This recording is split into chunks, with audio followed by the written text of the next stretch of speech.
This is Karen with NewClevelandRadio.net, and it is time for Beyond the Harvest with Barbara Masterson. And Barbara, one of the things that I am fascinated about, um, I always thought somebody who was a painter, just put up a canvas, took out their paints, whatever they chose to use, and would stand at that canvas and paint. But since we've been doing these podcasts, I realize there's so much more to it. There's drawing it, there's photographing it, and there are numerous kinds of paints, which I always thought there was oil and watercolor, and that was it. So, give us a little information about the paintings we're going to talk about today. Okay, this is a sample of Torrit Grey made by Gamblin Paint Company. And the owner, Robert Gamblin, I quote him, "Pigment dust should not go into the earth, water, or landfill, but into paint."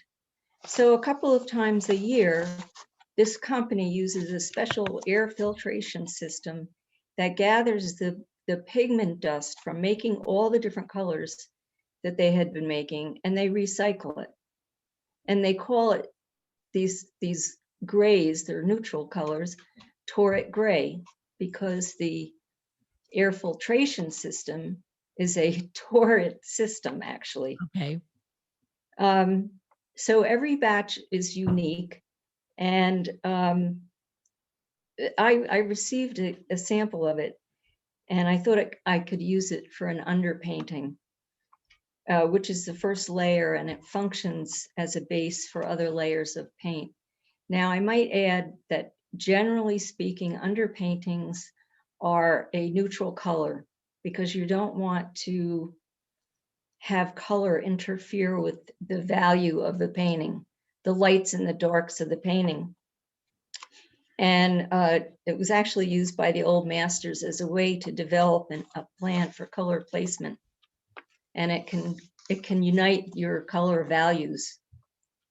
So I received this little tiny, teeny weeny tube, and I thought, okay, I'm going to do an underpainting. And I chose one of my migrant fellows, and I call this Custody of the Eyes. It's 24 by 30. This is Dave. He's young and always covered, even in 90-degree heat. He's one of the few men who protect themselves from the poison spray that is used. And then I say, do you eat organic? Do you ever think about what pesticides are used for growing your food? So this started out as an underpainting. And as I finished, I decided not to add color.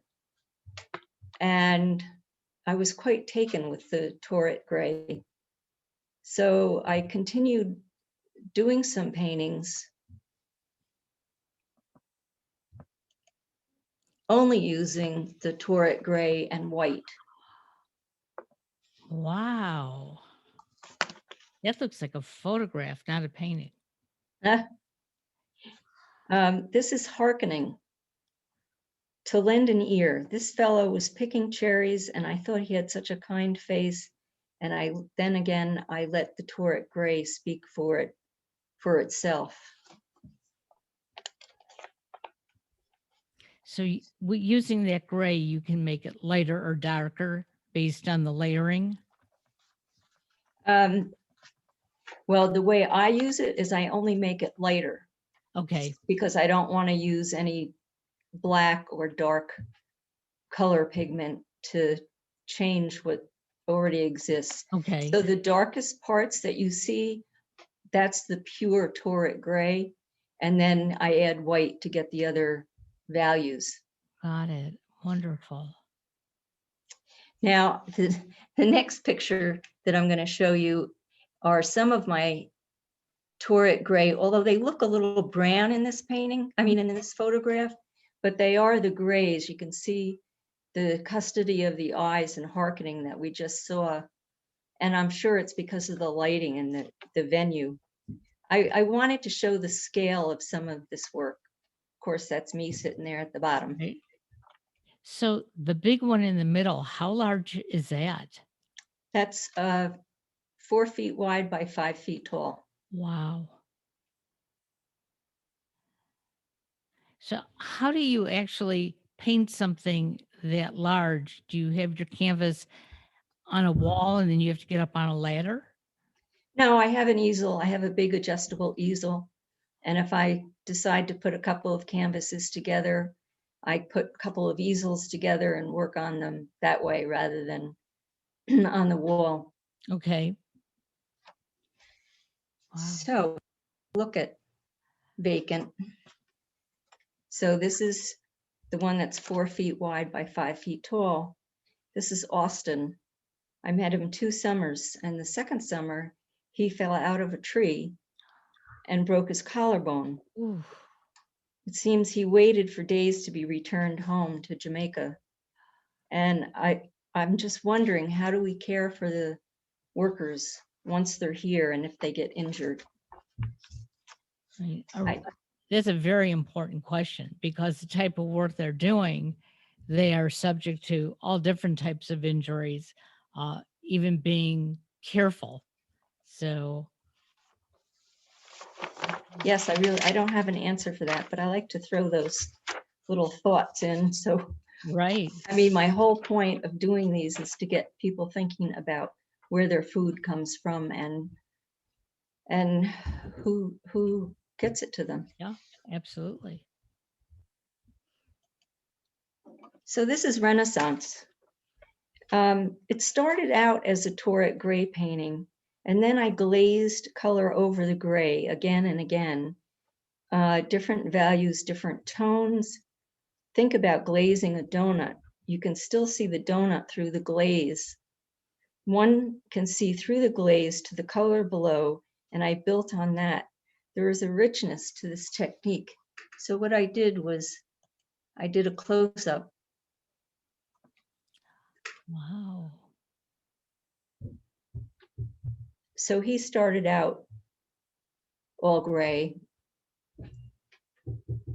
and then I added the colors and the tones. So in the pink hoodie, you can see hints of orange and hints of purple Right. and blue. So I enjoy working that way, but I don't always work that way, but I do enjoy it. For a novice like me, it's just so impressive because, again, like I said at the beginning of this podcast, if I were to go paint something, I probably would have a tray of all my primary colors, and I would just start dabbling on a canvas, and I probably would have a real mess. Well, everybody has to start somewhere, don't You're they? right. You are right. I love the eyes on this gentleman. This is called Going Home Too. And I met this gentleman when he was waiting to pack the bus for the ride to Florida and then home. And he had such a soulful look in his eyes. I painted him twice. This isn't that large. It's 2 feet wide by a foot tall.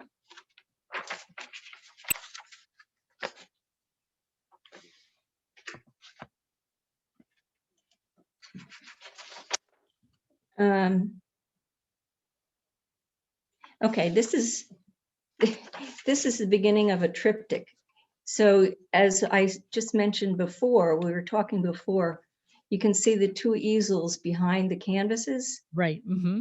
And I did a Rube Goldberg and I rigged it up so I could have all 3 canvases on the same piece. So each canvas is 2 feet wide by 4 feet tall. So it's 6 feet when it's all together, but I wanted to work on it simultaneously as if you were looking at the painting. So now I sketched out the painting and now I'm putting Torrit Grey on it. And the reason for me working in this way of putting 3 canvases together is I wanted to figure out a way to work larger and still be able to get the work into my car. Oh, okay. That makes sense. Okay. If I originally attached these 3 paintings together, and although it was easier to hang, it was awful to get. I couldn't even get it in my car. It was a big mess. But anyway, so little continuation on this. So this is the Torrit Grey underpainting, and I decided to use color. So I didn't take the paint and use it on the background because these tubes are so little and it's so hard to find that I got the basic lights and darks down where I wanted them. So this is the Torrit Grey.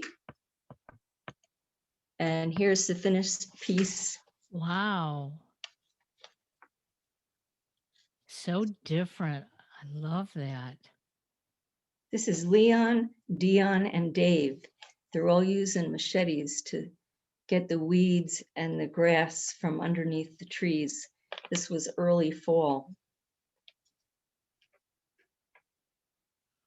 By the way, you can't buy Torrit Grey. The company gives it out in samples at art stores. The Oh, gray varies from batch to batch depending on the pigment dust. There's no way to tell which batch it's from. So if somebody gives me 6 little packs of this gray, some of it could be more blue gray and some of it could be more purple gray, depending on, the pigment dust that they're. And if I'm creating a large canvas and I'm not sure what gray I have, it's a little tricky. Superheroes, because they are. and again, you get a different feel of their work from the gray to the color. Mm-hmm. It's almost like it's a totally different landscape that you're looking at. This is Vincent once again, picking in the heat. He was a wonderful face that I love, and he was truly picking in the heat. This is not too big either, 2 feet wide by 12 inches tall.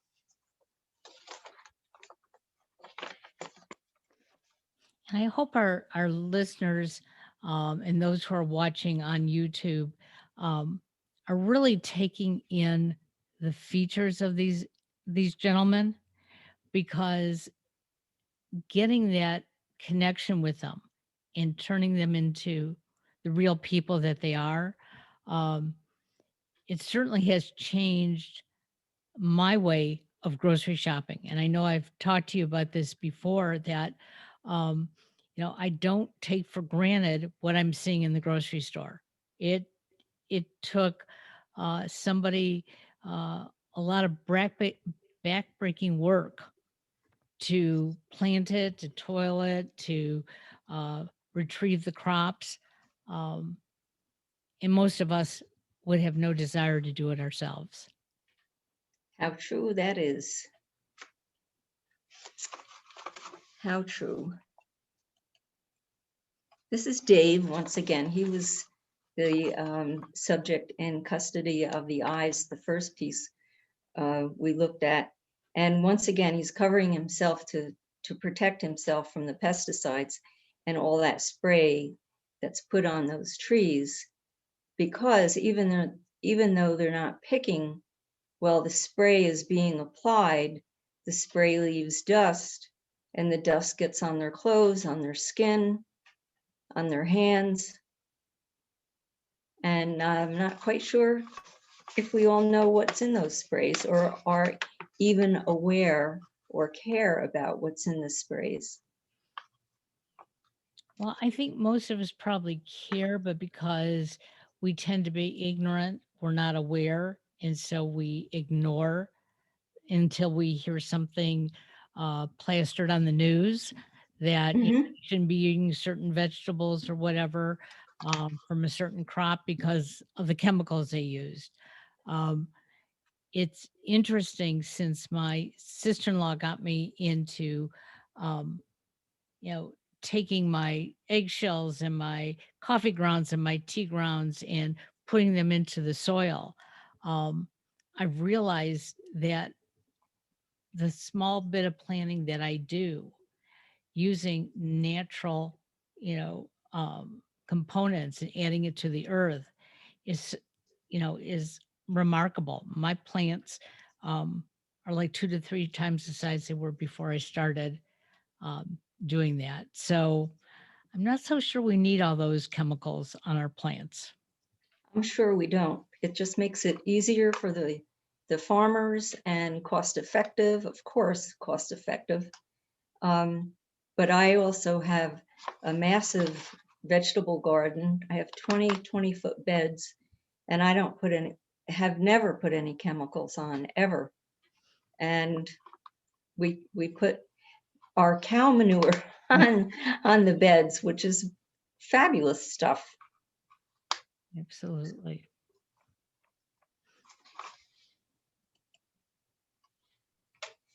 This is Desmond, gracious defender.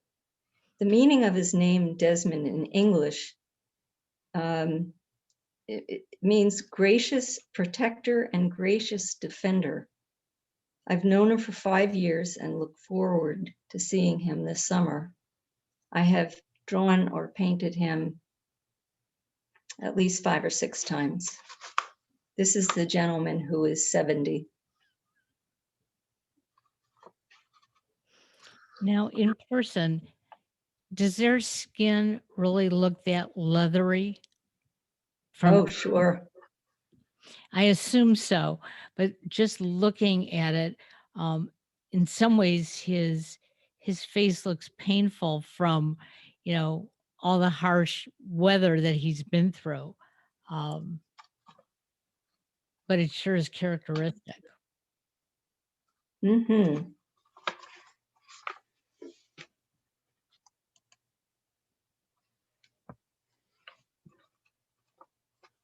He wept.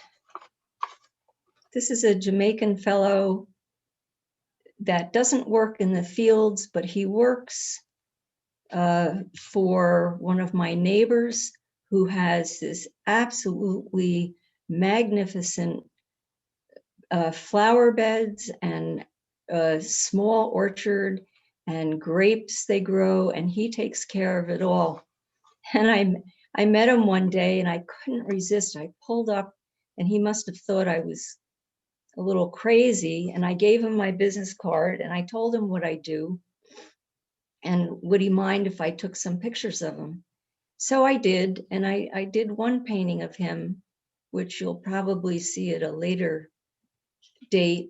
And this is the second painting I had done of him. Wonderful face. As I may have mentioned before, some of my paintings speak to me of religion. And this painting was named after a Bible story that a dear friend discussed with me. And to put it simply, God is in control, but it's okay to feel the weight of the hurt. Interesting.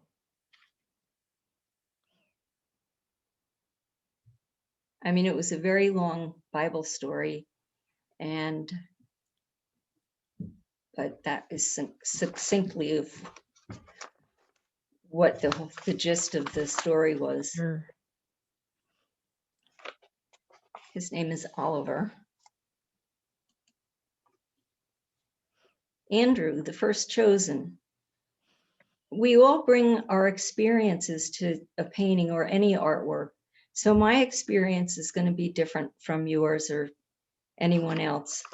This piece also has a religious feel to me about it.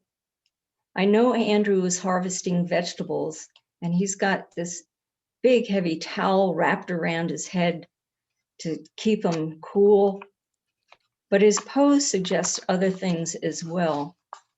Andrew was the first chosen apostle Jesus called, and the first apostle to claim Jesus was the Messiah. And again, after talking to my dear friend about this, this is what I decided to name this piece.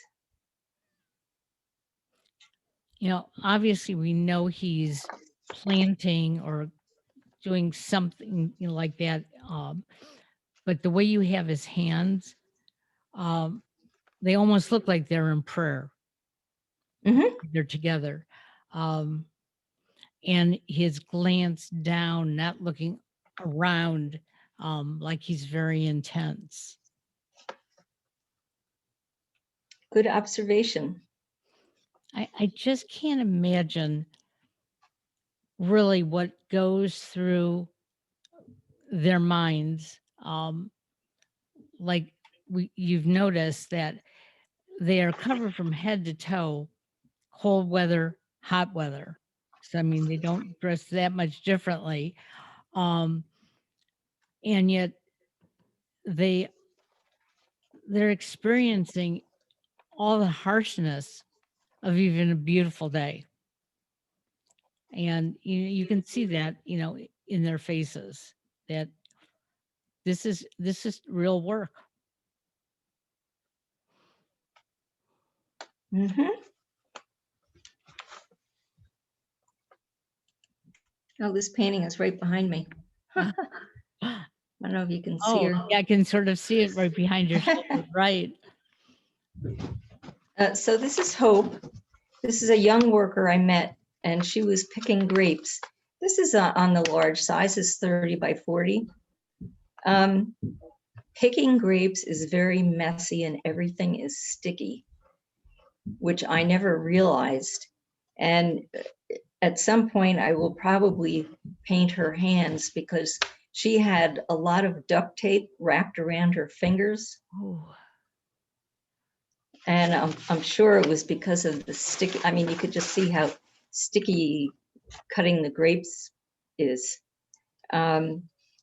Few women are in the fields, and even fewer of them allow me to photograph them. is there But any special reason that they don't want to be photographed? well, I think their possibility could be they don't want to be identified Okay. for fear of deportation. Mm, It could be religious. It could be vanity. But if they don't want me to take a picture of them, I don't. But sure.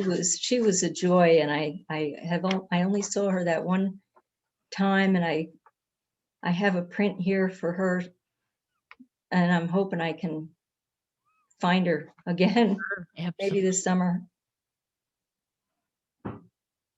So never really knowing her name, I named her Hope.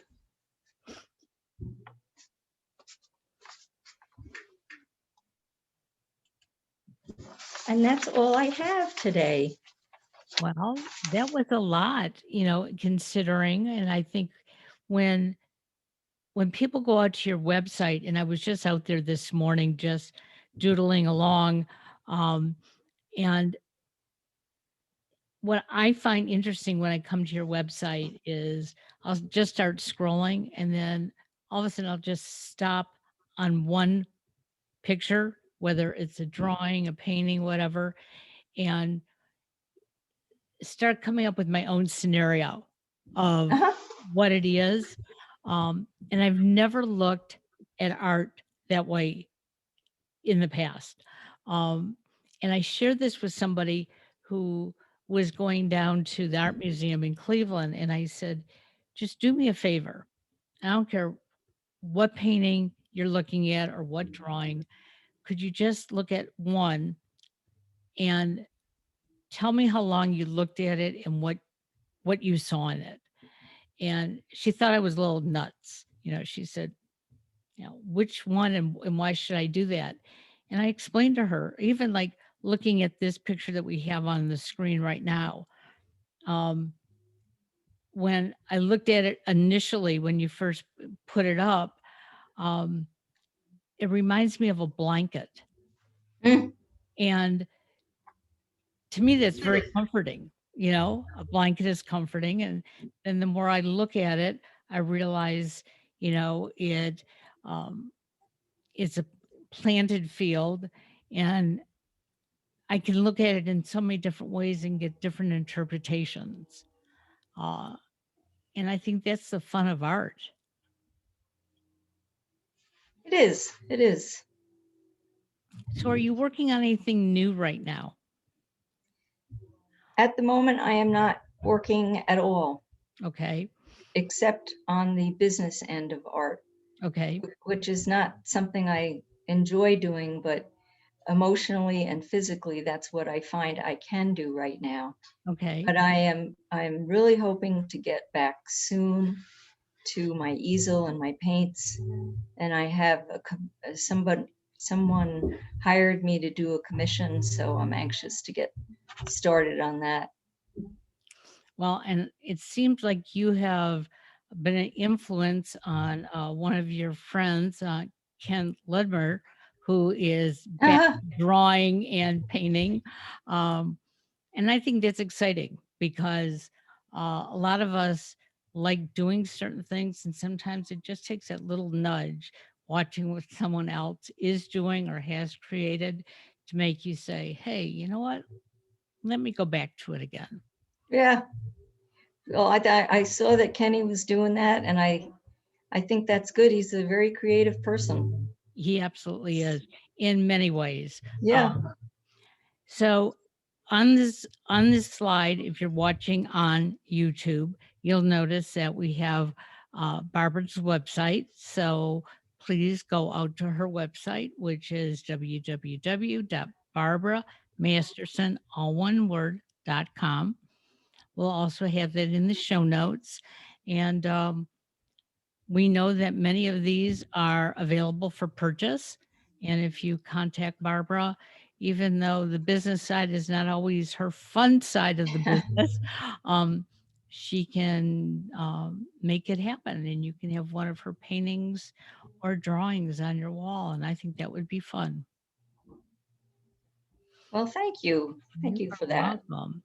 So we'll see you again in 2 weeks. In the meantime, keep recuperating. Uh, Thank you. enjoy the spring that is finally, you know, Oh, coming into our lives.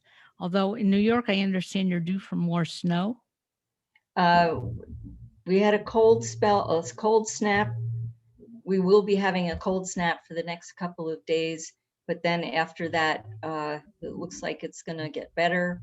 And different areas of the state may be hit by snow. I don't know that we will, have anything significant, but Well, I hope not, because at least when the sun is shining, it feels like a uh, closer day to spring.